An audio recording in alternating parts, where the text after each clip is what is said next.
introduce you to this lovely lady next to me, a woman you should absolutely know.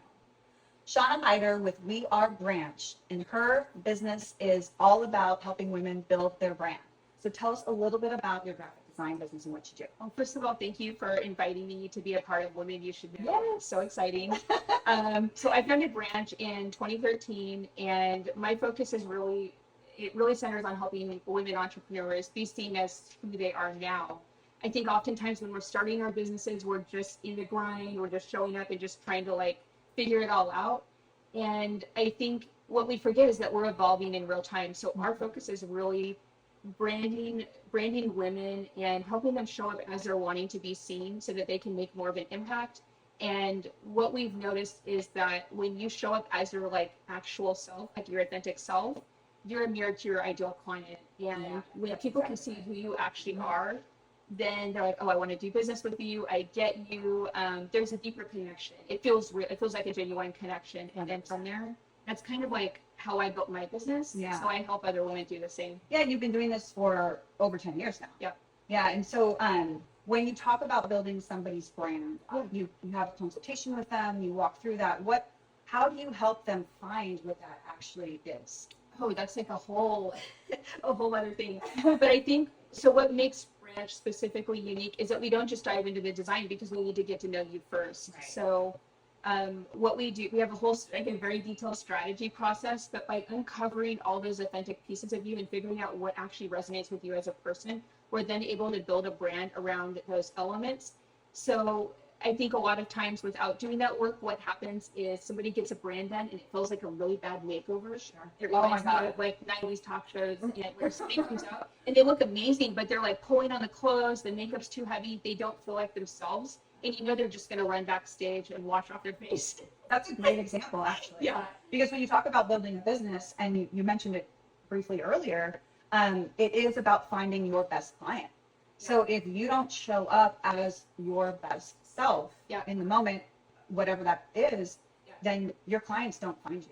That's exactly it. Yeah. And I think that's one of the things I've noticed, and I'm sure you've noticed too, is that when someone has a rebrand, but they haven't done the strategy piece first, they haven't really figured out who they truly are. If they haven't done that work, then you get the bad makeover look. And even if something looks beautiful, there's a visceral reaction of something doesn't feel right. You can't pinpoint it, but it's almost like they're wearing a costume. Yeah. It just doesn't feel authentic. So when you do that work first, you're able to be seen as who you truly are.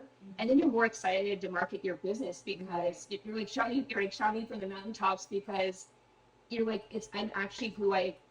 I'm who I actually am, and people are seeing me for the real me. Right. And to me, that's priceless. And authenticity attracts. Mm-hmm. And when you can show up that way, everything else falls in place. Absolutely. And I love the way you said it earlier too. You're helping women with where they are in the moment, but with the realization that we're constantly evolving too. Yeah. Yeah. And so when you're thinking about a brand and you're helping somebody with that, how do you allow for the flexibility of minute changes as time goes on? I think so. Again, it starts with strategy. So when you have a really strong foundation, you can keep making tweaks. It's funny that you mentioned that because in the last couple of months, we've had probably 5 or 6 former clients that we branded years ago, 5 or 6 years ago, coming back for small edits. Maybe their color palette is shifting a bit. Their imagery has shifted a bit. What they've done has probably evolved a bit, but the core assets have still held up because they invested in the strategy and a really strong foundation to build from. So it still feels like a pretty good fit. Right. So those small, minute changes actually fit into the flow of what they're doing. Exactly. So over 10 years in the business, how did you decide that this is what you wanted to do? Oh, the big question. Yes. Because there are a lot of people out there that might say, I'm a graphic designer, I do these things, but to make it your business and to give you a livelihood is a whole different thing. It takes a certain level of grind. Absolutely. Oh, definitely. Mm-hmm. I think it all started when I was younger. I wanted to be an artist from the age of 3 or 4, but I think as you start getting older, your parents they're like, you want to go to art school? How is that going to make a living? Right. You start kind of getting you start getting beat down a bit, and you're not really sure. If you're still a teenager, you're not sure how that's actually going to work in reality. You have the dream, but you still have to like make ends meet. So I took every single art class in high school. I then took every art class twice. I was determined to be an artist, but again, I wasn't sure how that was going to be like a viable living. So my mom was like, if you go to school for business, I'll pay for it. And I'm like, okay. Say less. So it was a bit of a bribe to end up on the business school path. And I think what happened is that I did finish that degree, but I've always been super creative. And I was like, I can't work in a mainstream office. I'm going to go off the deep end. I can't do it. I just didn't have it in me. I think for me, being authentic and like being true to my style and my aesthetic has always been the number one thing. And I couldn't phone it in anymore. So in 2006, in 2006, I went back to school again and basically started over. Everybody thought I lost my mind. I already had a 4-year degree. I was already on a path. I already had a job. And I threw it all away to go, I'm going to do it again. But I just knew that was like my do or die kind of moment. I was already 25 and I'm like, if I don't do it now, it's not going to get easier. So I went back to community college and I just signed all this paperwork saying that that basically I was asking for student loans for a lesser degree on paper. Again, it made zero sense, but I knew in my gut that that's what I had to do. I graduated in 2008, right before the recession. But I did get a really great internship, got my foot in the door at my first agency job. They treated me really well, and that helped me build all the connections. And through the next couple of years, there were so many ups and downs just with the economy. I started freelancing. I freelanced at a million different agencies. But each one I did helped me form new connections. It taught me a different way of doing things. And constantly moving around meant that I wasn't getting stuck. I was like learning new ways of doing things and knowing that if I just kept going, it would somehow work out. And after doing that for 5 or 6 years, in 2013, I was finally ready to just like go in on my own and back myself. And I just knew that, again, there was no other way. I just had to be my own boss. Right. And here you are. Yeah. Yeah. So much there. And what I'm hearing is, even at a young age of 25, like at 25, we feel like we're so old. I felt you were so old. Like, oh my God, if I don't do it now, it's never going to happen. It's so funny though, but when I went back to community college, which is where I'd originally started for my first degree, I was literally sitting next to people that were 17, 18, 19. So I felt like I was like so old. You're like the oldest sister in the, right? Yeah. But still, to take that risk. And when you are essentially become freelancing, do all those things, there's no guaranteed paycheck. There's no guaranteed scary anything. Yeah. So how did you, walk yourself through that during that time period? How did you say, it's okay, it'll work out? That's a certain kind of mindset. You know what? So I think there was a baby step in between. I want to be like as transparent as possible. Absolutely. Because I think a lot of people, and I've been here too, we think everything's black or white. Like everything in here is black or white. Even my nails, like everything's black or white. But I think we feel like it's always all or nothing, and I am all about embracing the gray area. And I didn't just like randomly quit my job. I hustled like weekends, nights, mornings. I would get up at like 5 a.m. every morning. I had a really popular like style blog. I'd post my my design work on my blog. I had a full-time job by that point. And I freelanced and took on as many side projects as I possibly could. So by the time I decided to go all in with running my own business, I had 5 or 6 years of professional experience, but also freelance design experience. Right. And that freelance design experience plus another side business I was running almost basically made up my paycheck. Oh. It didn't get me benefits. Sure. But it was almost like a break-even point before I fully quit. Because by that point I had a mortgage. It's not like I could just like go live with 5 roommates. Right.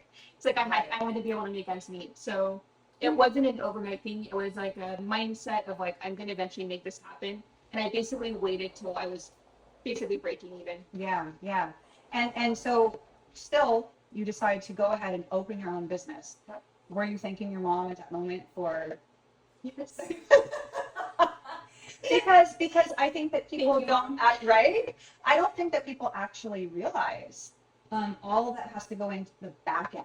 So you're on the front end and you're creating and you're expressing yourself. You're creative being that you are, and you got to pull this business back in from that's a lot. Yeah. Tell us a little bit about that struggle. So it's funny that like the people I admire are like creative directors and like creative directors of fashion brands. I'm obsessed with fashion. And what I've always noticed is that most of the really successful fashion designers, they're the true creative, and they tend to have a silent partner that's running the business side of things, cutting all the deals, doing all the licensing, making everything happen, making sure the lights are on and that people our staff is paid. I've always noticed that. And what I realized is that backing myself meant that I had to be that even split. So going to school for business and minoring in marketing, doing those accounting classes when I wasn't good at math, but really understanding those basic foundational pieces meant that when I went back to school for design, it was almost giving me the like holistic kind of full package. But I didn't know that at the time. I was in my 20s. I had no idea that this is how it was going to work out. And it wasn't until I was like in my early 40s. I'm 43 now, but by my early 40s, I took a couple like personal development classes, and I kind of saw the full picture from like a more drawn out perspective. Right. And I was so thankful that I did the business degree. Yeah, very, very cool. So with your business now, when you're focusing on helping people brand themselves, are you focusing on certain types of business? Is that open, or is it just anybody who might need that help? Like what's your flavor? I've always focused more so on a mindset than a specific industry. I have clients of all ages, generation, like all walks of life, and I think the core thing is that they tend to be a little bit more on the creative, visual side of things. They tend to also be really open-minded and more forward-thinking. We have worked with people that like they're very rooted in what they're doing and they're afraid of change, and that tends to be really challenging because they're stuck in so tight that they're not really willing to evolve. And again, like most of our clients we work with are female entrepreneurs. They're at a stage where they're evolving and they really want to go all in, and they're willing to take that risk.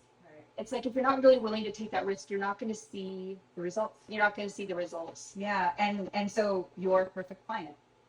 All of those things that you just mentioned describe you perfectly. Yeah, because often we're a mirror to our ideal client. So again, showing up as our true selves, we're naturally drawing helps you to do that. Yeah, absolutely, absolutely. Do you feel that, after all of this time and in this business now for 10 years, that there are things that surprise you still about it? Or do you feel like now you've had your groove and you feel like you're kind of coasting? I never feel like I'm coasting. I think every month, I check my numbers every day. I'm constantly in hustle mode. I still work weekends. I have no shame in admitting that. I think as the founder of a business, if you're not willing to do the job, it's weird to ask somebody else to do the job. And I think you have to really keep a handle on things. There's a couple times where I took my foot off the gas a bit. You can do that for a short period of time, but and I've seen fellow friends do that with their businesses. If you take it off for too long, you really lose. It's so true. You really lose it, and you start sliding backwards pretty quickly. So, for me, I think I'm lucky that I found a career that felt fully aligned to who I am. And part of that is, as a child wanting to be an artist, I now get to be an artist that gets paid to help other people, and I'm obsessed with business. So it kind of all came together. But again, there was no blueprint for it. Right. It was just like trial and error. Well, I think that's a misconception completely, is that particularly young people, they grow up thinking like, this is how this plan is going to work out.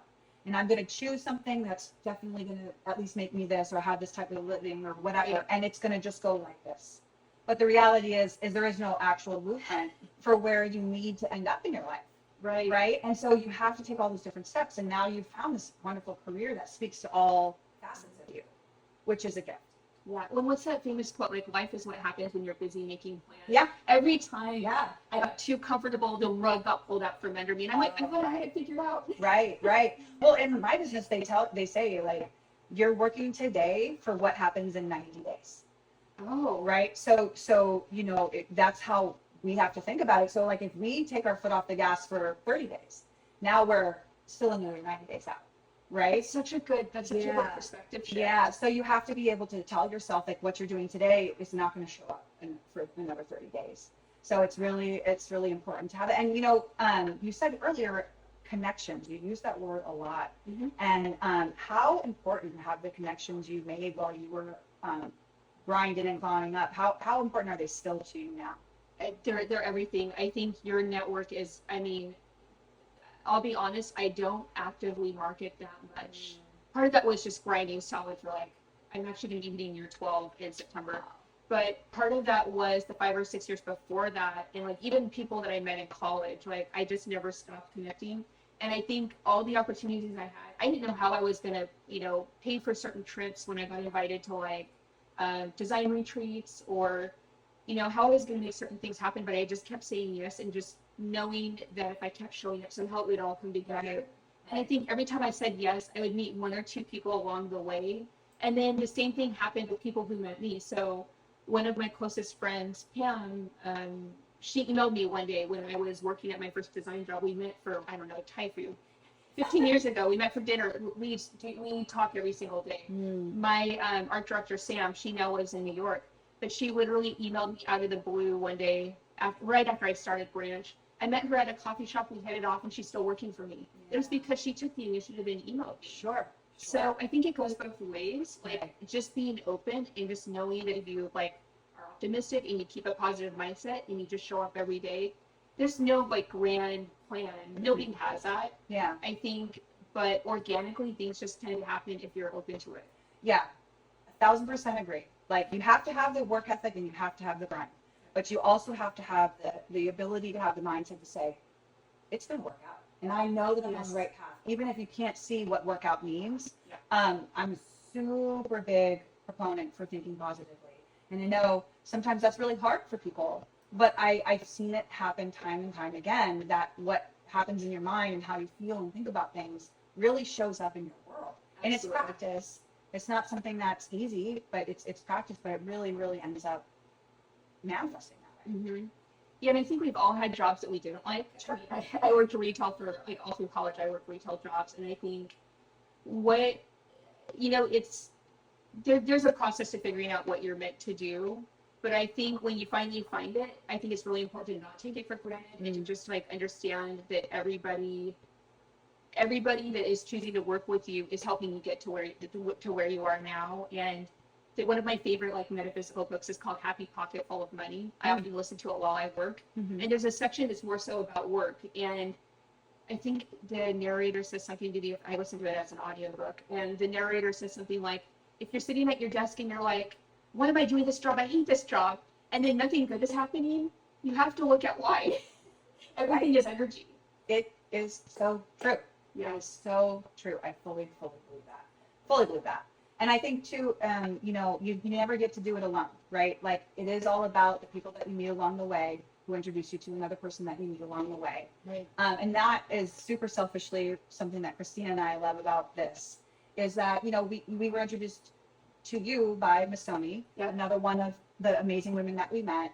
And we had a little brief conversation earlier about being this age in our life and meeting new women and creating new friendships.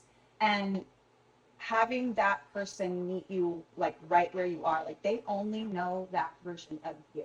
And we share the stories and we talk about the things, but they know this version of you. And it's such a special connection to have that. Friendships at this age is a super special thing. Definitely. Yeah. I love that. And they help you with your business, right? You get to collaborate and do those types of things as well. Yeah, and I think the cool thing about meeting women at this stage in our lives is that if we've done the work where we are showing it more authentically, we're not playing a game of pretending to be someone that we're not, or trying to fit into like some group that we don't really care about. I think there's just an authenticity to how we're showing up. So again, we're a mirror to that ideal person. They can actually connect with us on a real level. It's getting rid of the artifice, and I think that we can just go deeper faster. Yeah. And so it's true. Like, whereas growing up, maybe you met somebody and it took some time to kind of really foster that meaningful friendship. Yeah. And now you're like, oh, I see you. It's right. Like, let's be friends. That's how Zoe and I were. It was like automatic. Like we met one time and we were like, "You're it." Yeah, I love that. I love that. So, really fantastic piece of advice or something that somebody said to you along the way that sticks with you even to this day. I have one from my best friend Gala, who actually I didn't meet when I met her online in like 2001. But again, it was because we were both we were total weirdos. We were obsessed with fashion. We were just fully ourselves, so we connected immediately. But a couple years ago, I hit a really big plateau in business, and I started feeling myself sliding backwards a bit. It was so hard for me. As like a type A person who works really hard and is like obsessive about what I do, I was like, I thought I was doing everything right. Like, what's happening? Right. the universe was just telling me to level up, but I was afraid to like make some changes. But I remember asking her what advice she could give me because she's a couple years ahead of me in business, and she gave me a piece of advice that seemed so simple on the surface, and I was like, is that it? But she all she said was keep going. Mm-hmm. I'm like, what do you mean keep going? Right. And she was basically like, all the things that are happening are normal. That's just part of business. Like, it's not just going to go up, up, up. Like, you have to be willing to stick it out through the hard times. And she's like, if I would have given up like back then, I wouldn't be doing what I'm doing now. And I'm so glad I took that advice because on the other side, I have had growth, I have had an evolution. But again, sometimes it takes like just that real talk and real advice, Mm-hmm. and people are like that are close to you are willing to just tell you, Right. you know, because not everybody wants to tell you the truth. No. So it goes back to who you surround yourself with. Exactly. Right. Because we all want to support each other, but there is a point, I think, in anybody's life, whether you're on the receiving end of it, Yeah. or maybe on the giving end of it, where it's like, hey, listen, it's time to keep going. Like, let's make a change or whatever that might be. Yeah, and I think when you're told that, you're like, well, it's almost like you can take it personally, like, what am I doing wrong? But my friend Sarah always says that when you're inside the jar, you can't see the label, so you can't see what other people say. So again, Oh, that's so surrounding good. yourself with the people who really see you for who you are and maybe see those weaknesses and are just willing to like push you in the right direction. It's Yeah, so priceless. that's awesome. I love that. When you're in the jar, you can't see the label. Yeah, That's and it's so painful, and you're like, I don't get it. Like, what am I missing? right. Oh, I love that so much. So, do you primarily focus on women for helping their business and branding? Yeah, it's funny. Like, I have a handful of male clients I absolutely adore. I'm working with more males now. But over the course of my business, again, maybe it's because because I'm a female entrepreneur, I've just naturally drawn more women. Sure. And also I've been really open about my evolution from like the early like style blogging era on to like running a graphic design business. So I've had a lot of women follow me along the way. And I love working with men too. It just happens to be, that I'm going to be in more of a mirror to Sure. other women. Sure. And how would they reach out to you if they were interested in using your services or connecting with you? They can email me at hello@wearebranch.com. That's very easy. Yeah, also Instagram, We Are Branch. Sure. Pinterest, We Are Branch. Right. Threads, We Are Branch. Tell me about the name, We Are Branch. Oh, that's actually it. It's kind of a long, as usual, a long winding story. I think some of the best ideas again come from people that are close to us, that are again willing to like see a little bit outside of the label.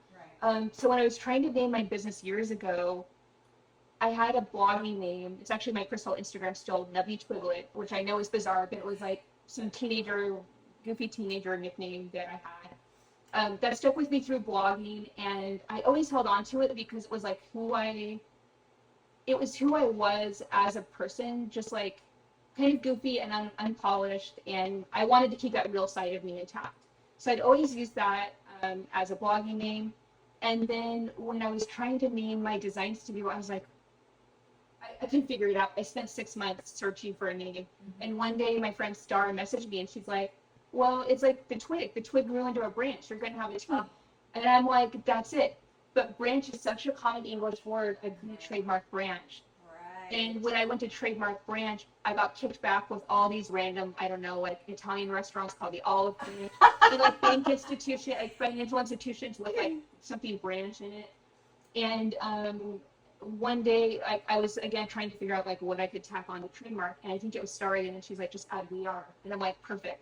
So the shorthand name is just Branch, but officially for the trademark and all the URLs, I just put in We Are, and that was the trademark. So. That so much. Such a great story. We're just too close to it. Yeah, I know. It's very true. And that's why it's so important to bounce ideas off and brainstorm with people. Like, more minds are always better than one mind.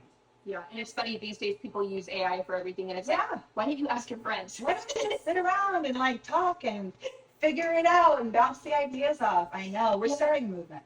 Yeah, have a real conversation with humans. Yeah. Humans are your best allies. Exactly. It's not the robots, it's the humans that are going to back you. It's so true. It's so true. I love that. Is there anything that you'd like to add or say that we didn't touch on? Not that I could think of. I'm just so thankful I moved to Palm Springs back in 2018 from Portland. Yeah. Like, that's such a big change, and to move somewhere where you don't know anybody is like, nothing. But again, it all worked out. I think moving here was so scary because I literally, like, my husband and I, all we knew was our realtor. That was it. And then I met my friend Mizzoni, and then Mizzoni introduced me to you. So again, it's all about just staying open. And the connections. And Connections. always looking for the next connection. Yeah, And not in like a selfish, like I need things from you way, but in like a you enrich my life kind of way. definitely. Yeah. I think I'm so glad you mentioned that as a final note. I think everything is give and take, and there's times where I help my friends get into like design studios I was working out and they needed a break, and then when I was slammed with work, they're the ones that showed in and Right. showed up and shipped in. Yeah. Took on like little random projects and like helped me get back on top of things. So everything is give and take. It's all about relationships. Yeah. It's all about relationships. I am so grateful to spend this time with you. Thank you. So much. May I have one? Of course. Thank you so much. Oh, thank you so much. Until next time.